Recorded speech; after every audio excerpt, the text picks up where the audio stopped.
Em nome do Pai, do Filho e do Espírito Santo. Amém. Senhor nosso Deus, fazei com que em vós iniciemos e terminemos tudo aquilo que realizamos, para que por meio de palavras ou obras possamos glorificar o Pai que está nos céus. É o que vos pedimos por Cristo nosso Senhor. Amém.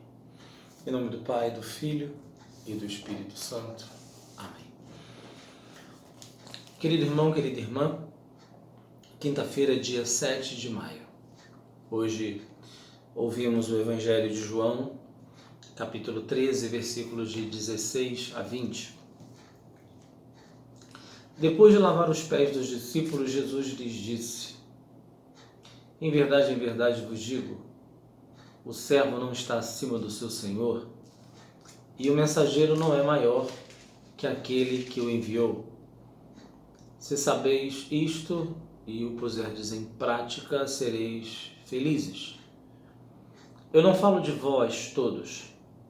Eu conheço aqueles que escolhi, mas é preciso que se realize o que está na Escritura. Aquele que come o meu pão levantou contra mim o calcanhar. Desde agora vos digo antes de acontecer, a fim de que, quando acontecer, creiais que eu sou.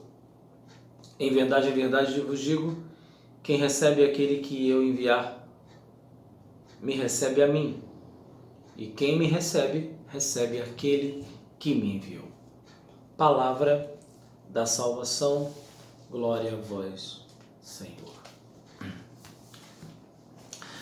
Meu querido irmão, minha querida irmã, este capítulo 13 do Evangelho de João nos põe uma questão extremamente humana.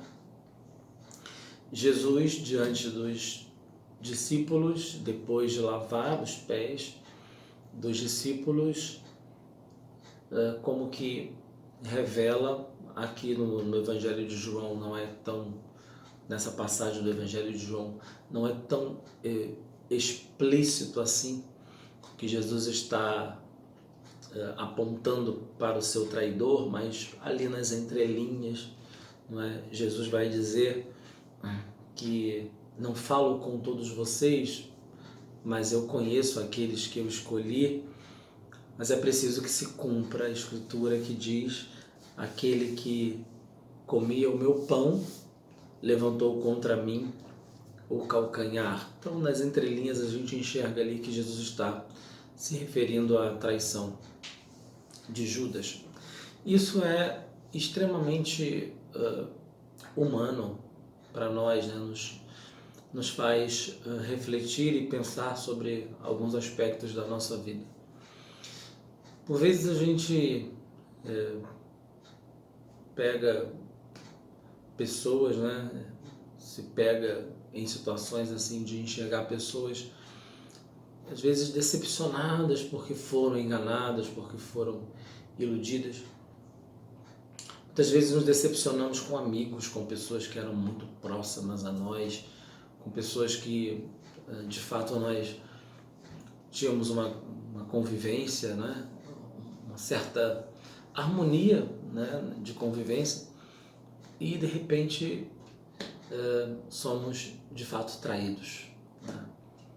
Isso muitas vezes nos abala, isso muitas vezes mexe com a gente. Afinal de contas, como costumamos dizer, não esperava nunca isso de fulano, não esperava nunca isso de ciclano, enfim. Mas o fato é que, diante da realidade humana, de fato, não há absolutamente ninguém em quem podemos confiar plenamente.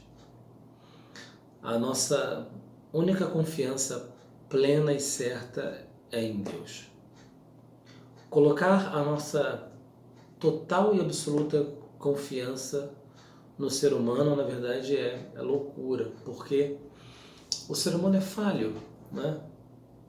Com isso aqui a gente não está querendo fazer, sabe, aquela antropologia de fundo de quintal, dizer que todo mundo erra e que é assim mesmo, nada disso. Estamos querendo apresentar uma realidade muito concreta e muito madura. para que diante das decepções, diante das traições, por que não dizer, diante das decepções, enfim, possamos realmente levar com muita maturidade, com muita serenidade as coisas. Fui enganado, fui magoado, fui passado para trás, enfim. Não há muito o que fazer, né? A não ser respirar, olhar para frente, perceber que a vida prossegue, que outras pessoas vão surgir. Talvez o amor que eu não recebi lá atrás eu possa receber um pouco mais à frente, mas o fato é que só mesmo em Deus a nossa alma tem repouso.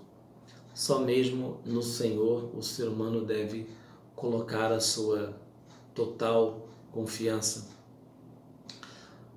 O Verbo encarnado passou por isso.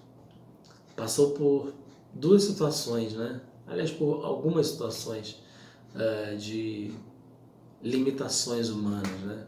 Judas, que foi o traidor, vamos dizer, por excelência, não é? Que o entregou por 30 moedas de prata, mas também Pedro, que o negou por 3 vezes.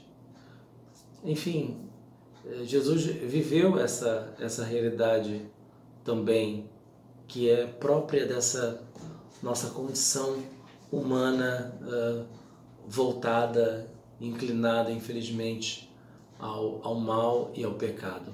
Mas que possamos, de fato, com muita maturidade, com muita tranquilidade, prosseguir a nossa vida, sem, no entanto, perder a esperança no ser humano, né?